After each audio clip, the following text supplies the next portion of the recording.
Interference in Africa started with slavery.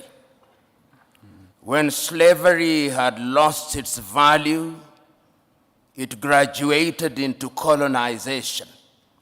And that is the context in which Berlin must be seen, when the European powers sat in Berlin and divided the continent of Africa into spheres of influence. But as John Henry Clark, that great African-American, said, we regained independence by mimicking European governance systems. And he rightly says, no African country will ever succeed on the basis of those systems. After that, the neo-colonial project was instituted.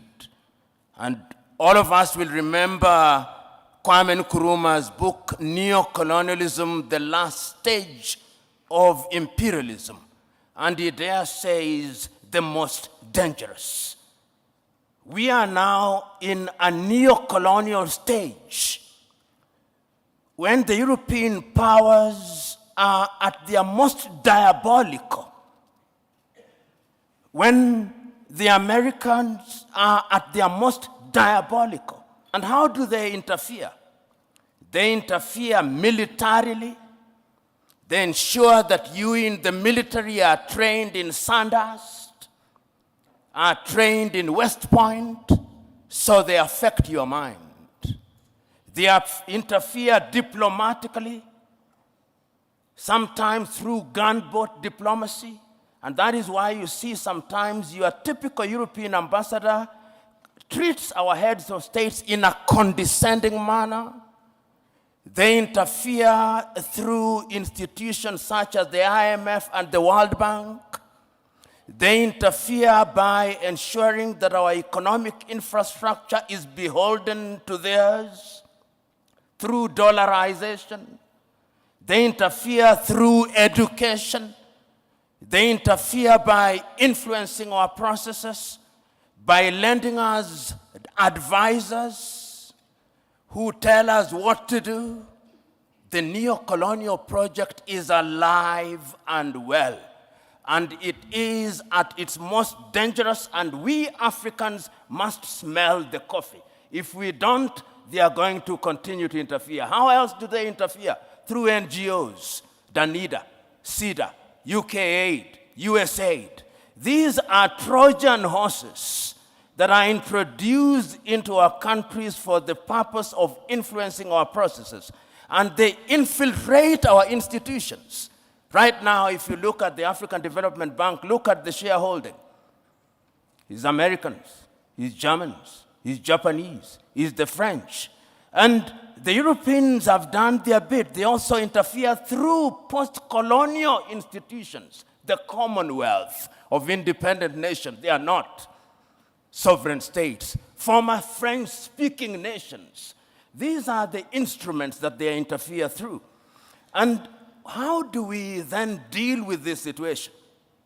We Africans must now begin to recognize, and this was recognized as early as 1963, and the chair of the commission is here. They'll be celebrating 60 years in Addis Ababa, Ethiopia. And 60 years ago, on the 24th day of May, Kwame Nkrumah warned us. He said, if we are not united, they are going to interfere with us militarily. They are going to interfere with our economy. They are going to interfere with our agriculture. They are going to interfere with our health. Our duty, and I hope that when African heads of states and government meet, it will not be another jamboree at which pro forma speeches are read.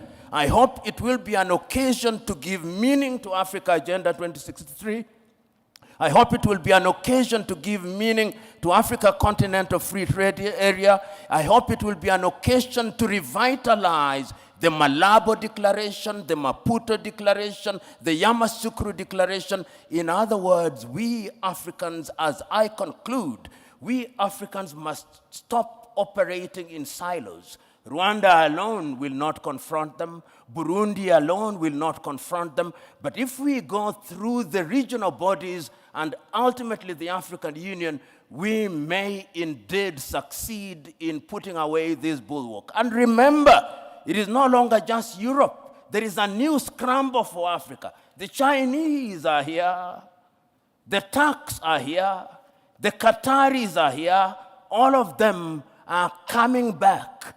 And the military bases that you see here is telling you that if you don't behave, we are going to use force. Sometimes I wish, and I'm saying this seriously, that we too had a nuclear weapon, because that is what Europe and America understands.